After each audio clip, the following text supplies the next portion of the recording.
You know, this is the first time that I've had a chance to talk with you, the first time you've been on the show, since you had your press conference and announced that you have Parkinson's disease. And I think folks, well, you know, how's it been going since? What was the reaction? Pretty well, pretty much the same. It didn't change. I still have it. Yeah. So. Hey everyone, welcome back to the channel. Today we're talking about Michael J. Fox. Not the icon from the past, but the person he is now.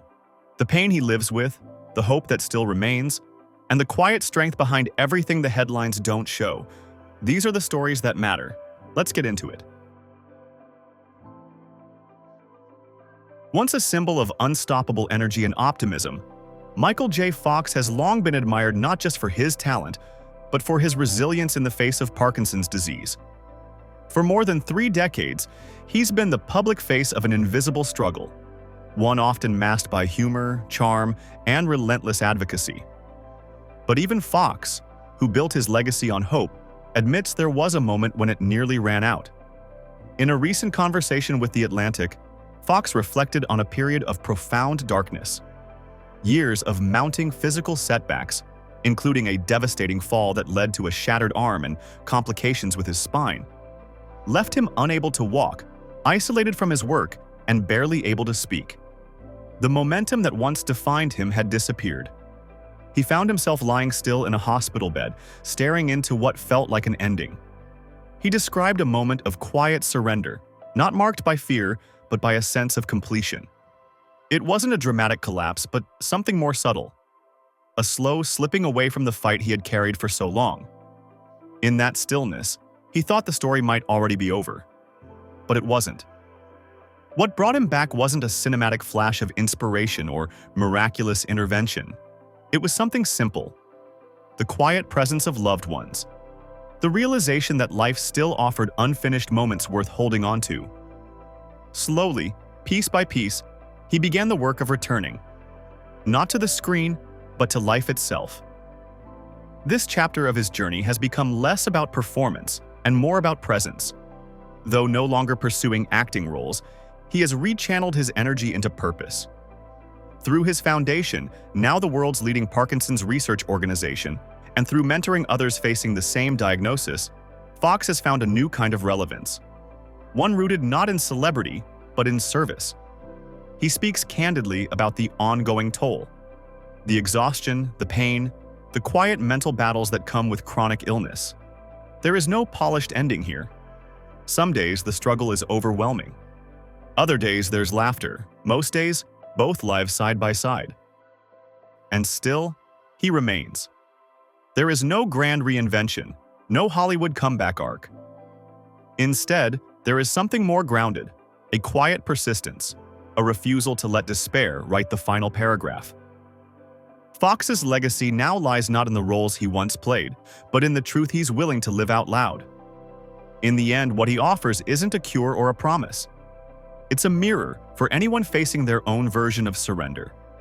And a reminder that sometimes survival itself is the story. In a recent interview, Michael J. Fox offered a rare glimpse into the realities of his daily life. Not on stage, not at a charity gala, but in the quiet hours of the morning. Without dramatizing or diminishing, he described how his days begin. Slowly, deliberately, and always with intention. There's nothing glamorous about mornings in Fox's world. They begin early, often before the sun has fully risen, in rhythms shaped less by habit than by necessity. For someone living with Parkinson's disease for more than 3 decades, even the smallest task can require patience and strategy. And mornings are where that discipline is tested most. The first hour is rarely easy. He wakes gradually, allowing time for his body to respond. There's no rushing to sit up, no swinging out of bed. Instead, he plants his feet on the floor, taking a moment to stabilize before standing. Balance isn't automatic anymore. It has to be earned, step by step. In the bathroom, every part of the routine becomes an exercise in precision. Brushing his teeth demands focus, often with one hand gripping the sink for support. He uses an electric toothbrush to simplify the motion, but it still requires control. Shaving, when he does it himself, is timed carefully. Best attempted after his first dose of medication has taken effect. Dressing is its own process. Zippers are replaced by quarter zips and pullover hoodies. Buttons are avoided when possible. His clothing choices reflect utility over form, soft, layered pieces that are easy to manage and forgiving when the tremors begin. These aren't compromises. They're quiet forms of efficiency. Breakfast follows, though it's never rushed. Coffee comes in a spill-proof mug, left to cool while his hands adjust. Meals are basic: oatmeal, toast, or a banana with peanut butter. He doesn't eat for indulgence. He eats to anchor his system and support the medication that keeps him moving through the day. The timing of that medication is exact. He knows the schedule without needing to check. It's the foundation on which his day is built, the difference between movement and stillness, clarity and fog. When it begins to work, his energy changes. His body loosens. Speech becomes easier. The morning can continue. Some rituals remain unchanged. He reads the news, sometimes in print, sometimes on a tablet, depending on how steady he feels. Music often plays softly in the background: the Rolling Stones, the band, or Coltrane. If the day feels good, he might sing along under his breath. If it doesn't, the music plays anyway, holding the space. Humor still finds its way in. A quiet joke to his wife, a sarcastic comment about the headlines, a grin at his own unsteady hands. That humor, wry, self-aware, and never far from the surface, has stayed with him even as so much else has changed. Fox doesn't portray these mornings as heroic. They're not designed to inspire or impress. They simply are. This is what it looks like to live with Parkinson's, to meet the day on its terms and still find ways to shape it. And maybe that's what makes it so powerful. Not the perfection, but the persistence. Over the past week, speculation has quietly circulated online about Michael J. Fox's health. This time, not about Parkinson's, but something more acute. Whispers of a possible stroke began appearing in comment sections and fan forums, sparking concern and confusion. For someone who's spent the better part of his life navigating a highly visible illness, Fox is no stranger to misinterpretation. But this particular rumor prompted him to address the issue, not with alarm, but with clarity. Yes, something happened, but not recently, and not quite what people are assuming. During a recent interview, Fox acknowledged that years ago, he doesn't recall exactly when, he experienced a strange episode that, in hindsight, may have been something like a minor stroke or transient ischemic attack. At the time, he didn't name it. He didn't even pause long enough to worry. In his words, strange things happen to his body all the time. That one simply didn't register as unusual. There was some numbness, a slight distortion in his speech, a brief lapse in balance. It lasted maybe an hour, maybe less, and then it passed. The next morning, he was back to his normal routines, managing the ever-changing symptoms of Parkinson's with the same quiet vigilance he always had. He never thought much more about it. To understand that response is to understand Fox himself. He has lived for over 3 decades with a disease that constantly shifts the boundaries of what his body can and cannot do. Pain, tremors, fatigue, balance issues, they come and go. Not dramatically, just consistently. For him, the question has never been whether something feels off, but whether it feels off enough to interrupt the day. That's not denial. It's practicality. It's the calculus of someone who has spent years learning how to discern which signals matter and which ones are simply noise. Fox is careful not to minimize the seriousness of strokes or to suggest others should brush off similar symptoms. But in his case, context matters. By the time that episode occurred, his daily life was already filled with moments that mimicked neurological confusion. It's not that he ignored it. It's that it didn't feel all that different from everything else. The online rumors, while rooted in concern, reflect a recurring pattern in how people respond to illness in public figures. There's often an eagerness to name the next decline, to anticipate the next crisis, to assign a label to every visible change. But the reality, especially with someone like Fox, is more complex. His health isn't a series of dramatic events. It's a continuum, sometimes steady, sometimes unpredictable, but always his own.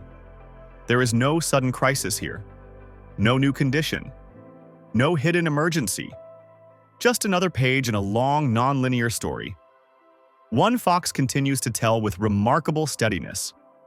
He doesn't offer dramatics or reassurances. What he offers is something harder: perspective. Not everything that happens to him becomes a headline. Not every symptom carries catastrophe. Some things come and go. Some things stay. He deals with them all the same way, with calm, with humor, and with an instinctive understanding that the body doesn't always follow a script. Michael J. Fox doesn't pretend things are easy. He hasn't for a long time. But somewhere between the physical struggle, the slow mornings, and the ever-changing symptoms of Parkinson's disease, he's found a rhythm, not of control, but of coexistence. In 2025, that rhythm looks quieter, more deliberate, and somehow steadier than before. This is not the story of a comeback, and it's certainly not a performance. It's something else entirely. The story of a man who has spent decades learning how to stay. Not at the top, not in the spotlight, but simply in the moment. At 64, Fox isn't chasing roles or milestones. The foundation that bears his name continues its work at full speed, raising millions for research and funding breakthroughs that once seemed out of reach. But behind the scenes, his life has narrowed in a way that feels intentional. The public appearances are fewer now, the interviews more reflective, and the pace, slower but more meaningful, suggests a man no longer trying to keep up with a world that moves too fast. He spends his time surrounded by what matters. His wife, Tracy, remains his anchor, not in the cinematic sense of unwavering devotion, but in the real way people hold each other up through seasons of uncertainty.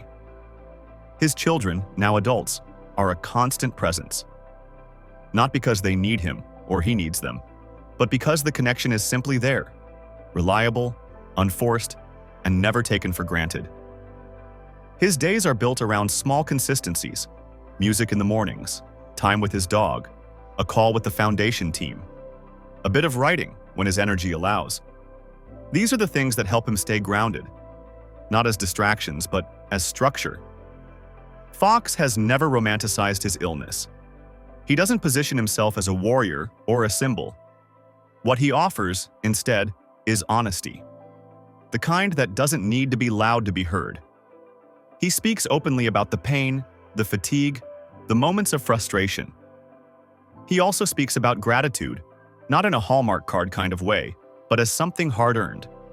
When you've lived with Parkinson's for over 30 years, gratitude doesn't come from optimism.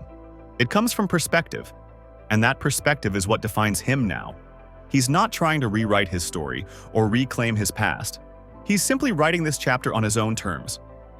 Unhurried, unpolished, and uninterested in proving anything. Those close to him say the calm didn't arrive easily. There were years of pushing, stretching, trying to meet the world where it expected him to be. But that pressure has softened. These days, he no longer moves with urgency. He moves with awareness. And that shift has allowed him to breathe in a different way. One that isn't about what's next, but about what's here. In 2025, what keeps him going isn't momentum. It's meaning. It's connection. It's the ability to get up in the morning, drink coffee from a spill-proof cup, read the news slowly, and choose once again to be present. Michael J. Fox has never promised a cure. For over 30 years, he's resisted the pull of easy narratives, the miracle stories, the exaggerated recoveries, the false hope that too often surrounds chronic illness. Instead, his message has always been one of realism. Research takes time, progress is slow, and victories, when they come, are measured in millimeters. But in recent months, something has shifted.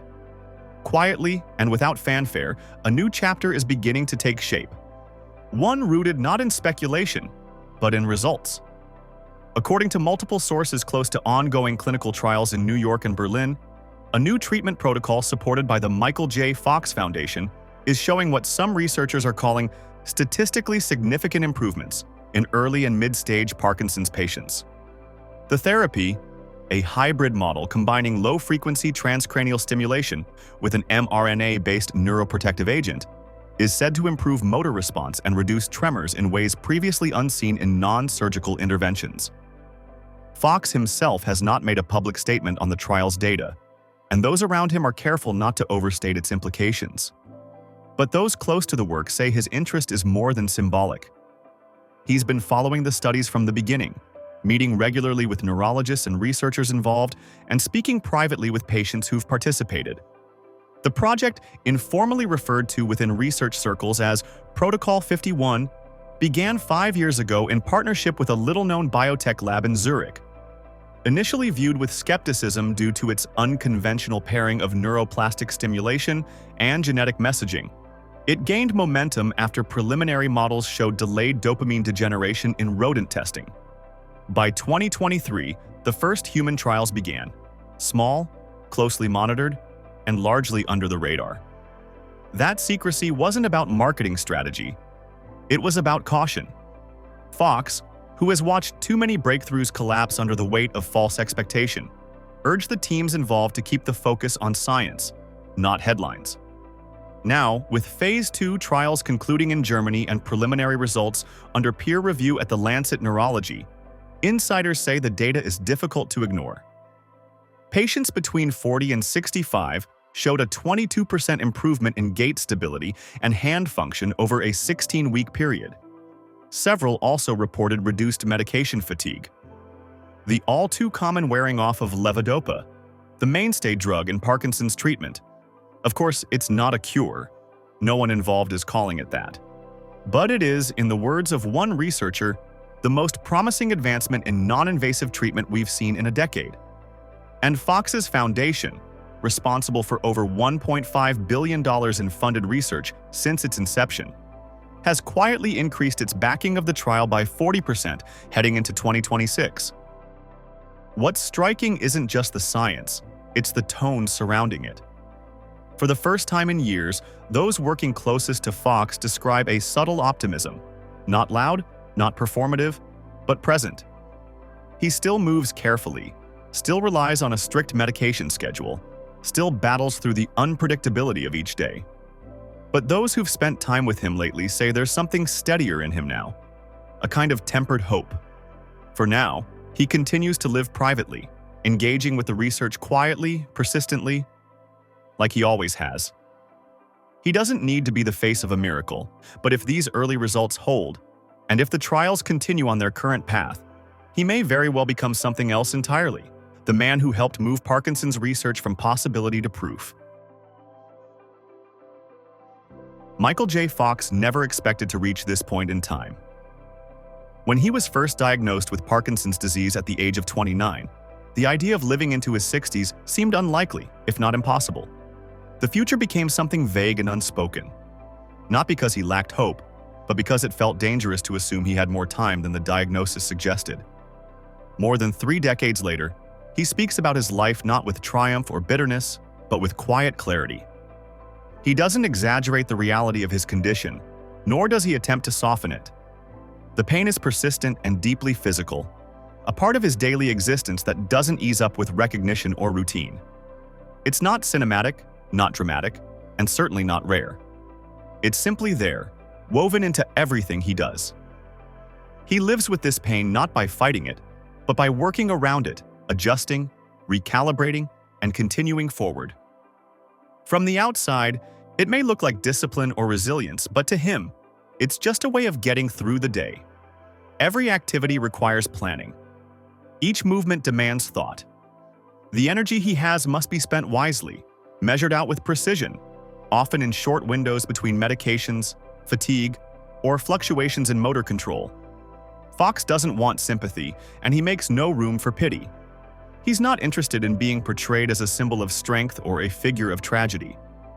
What matters more to him is honesty. Not performative vulnerability, but the simple, sometimes brutal truth of what life with Parkinson's actually feels like, especially when the cameras are off and the narrative stops being tidy. Those close to him say he never dwells in self-pity, even when things are undeniably hard. His sense of humor, sharp, dry, and well-worn, remains intact, even as his speech slows or his hands tremble.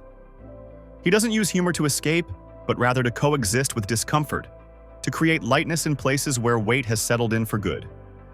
When he reflects on how long he's lived with this disease, there's a kind of disbelief, not dramatic, but thoughtful.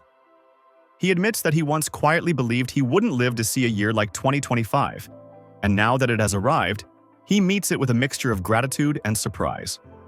It's not a moment he expected, and certainly not one he takes for granted.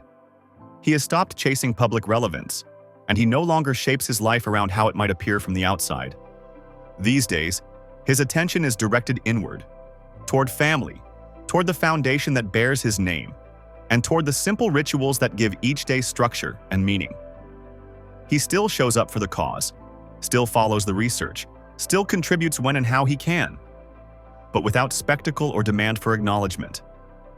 What defines Michael J. Fox now isn't recovery or endurance. It's presence, a deliberate, conscious way of existing within limitation, not against it. He's not trying to defy anything anymore, he's simply living. And perhaps that's what makes his story in 2025 resonate so deeply. Not because he's won something, not because he's overcome the odds, but because he's still here, continuing quietly and fully, even when it hurts. That brings us to the end of this story. If you enjoyed it, don't miss the other celebrity journeys waiting for you on screen. Thanks so much for watching.